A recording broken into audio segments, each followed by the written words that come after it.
It is wild to think about, but over $1 trillion is spent every single year by global brands on advertising and promotions. I mean, $1 trillion.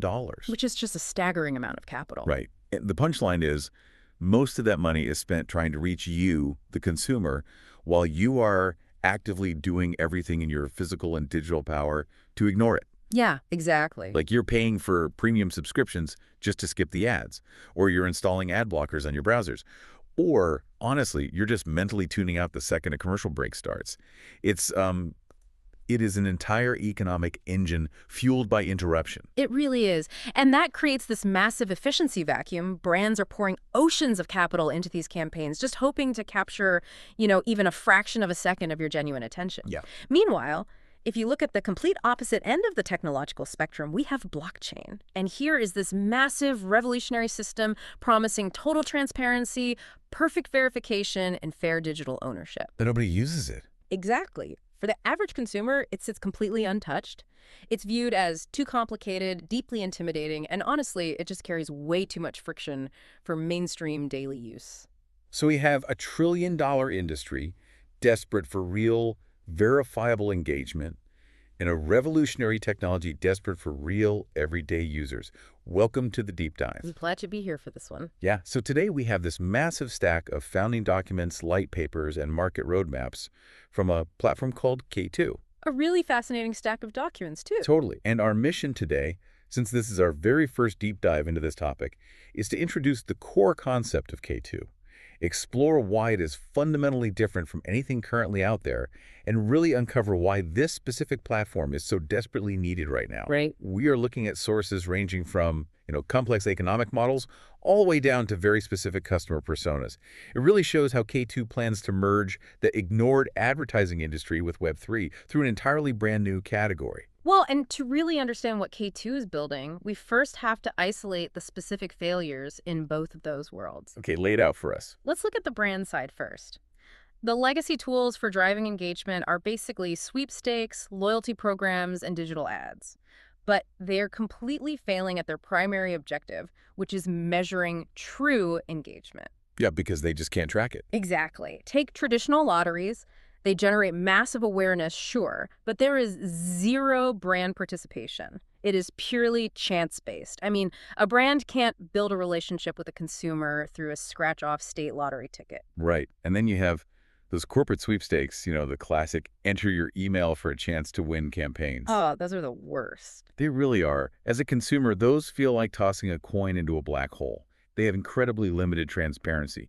You enter your information, you get added to some spam list. You just have to blindly trust that someone, somewhere, actually won the prize. There's zero proof. Yeah, you never actually see the winner. Never. And loyalty programs are arguably worse. I look at my own phone, and it is just a graveyard of digital punch cards for coffee shops and grocery stores that I never open. Because they're boring. Fundamentally boring. They theoretically exist for retention, but the participation rates are abysmal because they don't offer any actual excitement. Right. So standing across the room from these frustrated brands is the crypto industry. Millions of people are genuinely curious about Web3. They see the headlines, they hear about the potential of decentralized networks, but they never take that crucial first step. The onboarding is just too much. The barriers are impossibly high. You are asking an everyday consumer to navigate technical complexities like setting up non-custodial wallets and securing seed phrases. And furthermore, you're asking them to take on the financial risk of buying tokens with their hard-earned money just to interact with an application. It's a massive ask. Okay, let's unpack this, because it feels like we're looking at two people at a party who desperately need to talk to each other, but they speak completely different languages. That is a great analogy. Right? Brands have all this money, but no genuine engagement tools. Well, crypto has all the transparency and engagement tools, but no mainstream users. But I want to push back on the prevailing narrative for a second here. Okay, go for it. Is it really that people are scared of crypto? Or is it just that they haven't been given a compelling, risk-free reason to care? I mean, if I don't inherently need to use a complicated financial system to go about my day, why would I bother learning it?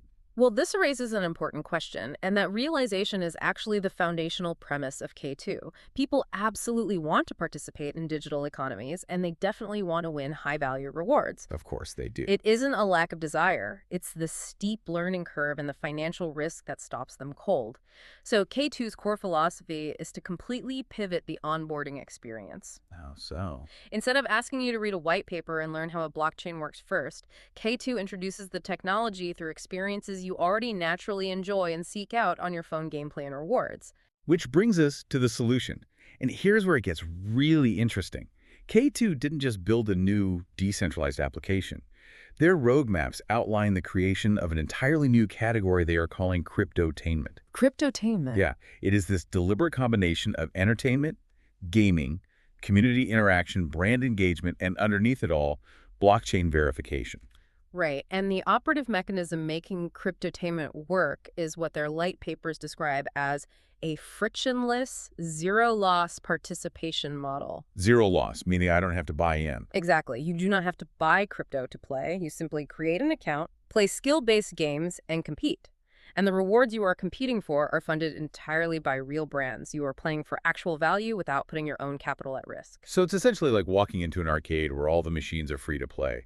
But instead of winning enough tickets to buy, like, a plastic spider ring or a cheap sticky hand. Right, the classic arcade junk. Exactly. Instead of that, the prizes are actual high-value items, and the entire operation is bankrolled by major brands who are just thrilled you are spending time interacting with them. That's spot on. And what's fascinating here is the strategic shift in how K2 treats the underlying technology. In their architecture, the blockchain becomes invisible infrastructure. Invisible. Yeah, consider how we interact with the internet today. You don't need to understand TCP/IP protocols to stream a video or send an email, right? You just care about the seamless experience. I have no idea how my email actually works. Exactly. And K2 is applying that exact model to Web3. The future user won't join K2 because they have this deep ideological belief in decentralized ledgers. They will join for the gameplay, the entertainment, and the chance to win. The education about digital ownership and wallets happens organically over time, purely through their participation. They are positioning themselves right at the intersection of three massive but flawed industries. They take the massive appeal of traditional lotteries, but they remove the pure luck aspect and inject skill and transparency. Right. They take the engaging loops of mobile gaming, but they strip out those predatory in-game purchases and replace them with real-world utility. And they take traditional advertising, but instead of forcing you to watch a pre-roll video you hate, they turn the ad into an interactive, measurable game. It's brilliant, but moving from passive consumption to active participation requires a really robust engine. Yeah, how does this actually work day to day? Right. If you are listening to this and wondering how a zero-loss cryptotainment platform actually functions on a Tuesday afternoon, the documents detail two primary systems driving the ecosystem: Power Block and Mystery Block. Okay, let's break down the mechanics of Power Block first. The light paper describes this as K2's flagship weekly event. It is a short, highly focused, skill-based game. Emphasize skill-based. Right. We're talking about mechanics that test your reaction time, puzzle-solving abilities, and precision timing. It rewards actual human ability. You compete in these short bursts for those brand-funded rewards, and it all culminates in a highly produced, weekly, live winner reveal event. Which builds massive community hype. Totally. But wait, I have to push back here. If I'm competing globally in a power block against thousands or millions of other people, how do I know it's not rigged? The fairness question. Yeah. How do I know this isn't just a digital version of that claw machine at a carnival, where the grip is intentionally programmed to be loose until the machine has collected enough quarters? That skepticism is exactly why the blockchain element is mandatory here. It is not just a marketing buzzword. The blockchain provides undeniable mathematical transparency. Because it's a public ledger. Exactly. The scoring mechanisms and the results of these power blocks are verified and recorded on that ledger. Because those rules are locked into a smart contract, it is computationally impossible for the system to be rigged or for the developers to secretly handpick a winner behind closed doors. Oh, wow. Yeah. For you, the user, it provides absolute cryptographic proof that the rewards were distributed fairly based on the actual gameplay. I mean, if I'm a brand funding that reward, I must be drooling over this. Because suddenly, I am not looking at a spreadsheet from an ad agency telling me my banner ad had 1 million impressions, knowing full well half of those were bots or people frantically scrolling past. Right. Impressions is such a loose metric. It really is. With this, I am getting cryptographic proof that a real human being spent focused cognitive energy interacting with my campaign. The value of on-chain analytics for brand engagement cannot be overstated. It shifts the entire metric from passive views to verified, active human participation. Okay, so that's the weekly event. Right, but a weekly event isn't enough to sustain a platform, which is why the architecture includes the mystery block. If Power Block is the main event, Mystery Block is the daily habit builder. Keeping people coming back. Exactly. It is designed to reward consistency through daily check-ins, social engagement, and specific community missions. It taps into the psychology of habit formation. You don't just want users showing up on Sunday for the big event and then forgetting the app exists by Monday. Precisely.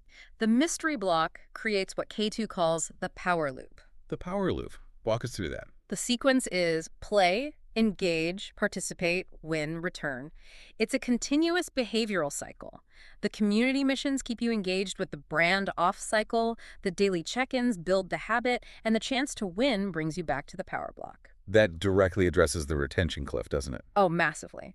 Almost all mobile games and crypto platforms face this cliff, where users sign up, try it once out of curiosity, and never open the app again. And fueling that entire power loop is the K2 token itself, right? Briefly, the documents mention it serves as the critical utility layer. Yeah, this isn't just a speculative asset sitting in a wallet doing nothing. Holding the K2 token acts as a key within the ecosystem. It can unlock additional gameplay lives, provide special ecosystem benefits, and really just increase your overall participation capacity. So it actually has a function. It acts as a utility layer, meaning the token has a required use inside the platform, binding the user, the platform, and the brands into a unified, self-sustaining system. Which naturally leads us to the most crucial element of this entire deep dive, the actual people. Because to truly grasp why K2 represents a paradigm shift away from standard crypto projects, we have to look at exactly who is using this ecosystem. This is my favorite part of the roadmaps. Yeah, because according to these extensive customer personas, they are not building this for the crypto native day trader. Not at all. Their target demographics represent a fascinating cross-section of the mainstream public, specifically focusing on people who have been entirely excluded from the Web3 economy up to this point. Right. Let's talk about the persona they call Sarah, the soccer mom. Sarah's daily life is packed. She is managing kids in travel sports, coordinating dance recitals, and paying for weekend tournaments. She is incredibly busy. And she is constantly looking for ways to supplement her family's activity funds. But she absolutely does not have the time to research decentralized finance protocols. No, of course not. And she certainly doesn't have the disposable income to risk on highly volatile token investments. The traditional crypto onboarding funnel completely ignores her reality. Exactly. So when Sarah encounters K2, the value proposition is entirely different. The messaging doesn't ask her to invest in the future of finance. Right. It offers her a quick 30-second skill game she can play while waiting in the carpool line. It gives her a chance to win real, tangible rewards to fund those travel sports with zero financial risk. It solves an immediate, practical problem in her life using a mechanism she finds genuinely entertaining. It respects her time and her risk tolerance. And then the documents contrast Sarah with another persona, Jake the college student. Okay, tell us about Jake. Jake represents a different kind of friction. He is younger, heavily online, and definitely curious about Web3. He hears his friends talking about digital assets, but as a student, his capital is incredibly limited. Oh, he's curious but broke. Basically, yeah. He is too risk-averse to invest his own money on an exchange, so he just stays on the sidelines. But K2 functions as the perfect sandbox for Jake. Through the zero-loss participation model, he gets to learn the mechanics of digital wallets, understand how blockchain verification works, and handle utility tokens, all through the familiar interface of mobile gaming. Exactly. He acquires a comprehensive Web3 education without the accompanying Web3 anxiety or financial stress. And the genius of this ecosystem is that the brand personas are just as desperate for this solution as Sarah and Jake are. The roadmaps outline target brands like Everest Alt, which is a rising e-commerce company, and Relax the Back, a major consumer products retailer. Right, and both of these entities share a profound exhaustion with the current digital marketing landscape. They are pouring money into passive ad impressions that just yield diminishing returns. Everest Alt wants to generate genuine excitement and viral community engagement around its products, which a static banner ad at the top of an article simply cannot do. No, people just scroll right past it. Exactly. Yeah. And relax. The back needs measurable, verifiable campaign performance to justify its marketing spend. By allocating their budgets to K2's reward pools, they stop being the annoying interruption that users try to skip. They transform their ad spend into the actual prize, Yes, they become a part of the entertainment. which spins up this incredible economic flywheel. Let's trace the logic here. Brands like Relax the Back fund the reward pools because they want verified engagement. Right. Because those rewards are high value and the games are fun, users like Sarah and Jake start participating daily. That massive influx of active human participation drives up the platform's engagement metrics. And then the big players take notice. Exactly. Those pristine on-chain metrics attract even larger global brands who bring in larger funding pools. Larger funding means more valuable rewards become available, which in turn attracts an even broader mainstream audience. The system is designed to just feed itself. It's brilliant. Yeah. So what does this actually mean for you? Whether you are listening to this deep dive to prep for a strategy meeting on marketing trends, or you are just someone who wouldn't mind winning real-world rewards on your phone without losing money, this ecosystem is actively recalculating your digital worth. It really is a paradigm shift. Right now, your time, your focus, and your attention are collectively worth $1 trillion to global brands. The current system extracts that value from you without your consent. K2 is building the infrastructure so you can finally capture your fair share of that value. If we connect this to the bigger picture, this flywheel is how mainstream adoption of complex technology actually happens. What do you mean? Well, the internet didn't reach billions of people because everyone suddenly decided to read technical manuals about data packet routing. It reached billions of people because developers built email, web browsers, and streaming video applications that solved everyday problems and provided entertainment. K2 is building that application layer for blockchain, solving marketing ROI for brands like Relax the Back, while simultaneously providing risk-free digital value to people like Sarah. To summarize all this, K2 isn't just launching another speculative crypto token or reskinning a standard loyalty app.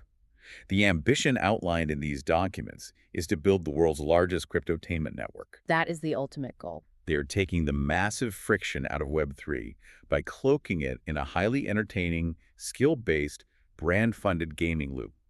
The underlying technology only surfaces when it provides a direct benefit to the user, like proving a game was fair, or to the brand, like proving an interaction was real. It fundamentally reshapes how we should think about digital interactions. The days of passively watching annoying ads or blindly trusting sweepstakes where you never really know the outcome, those days are ending. Thank goodness. Right. Consumer expectations are shifting rapidly toward an engagement economy.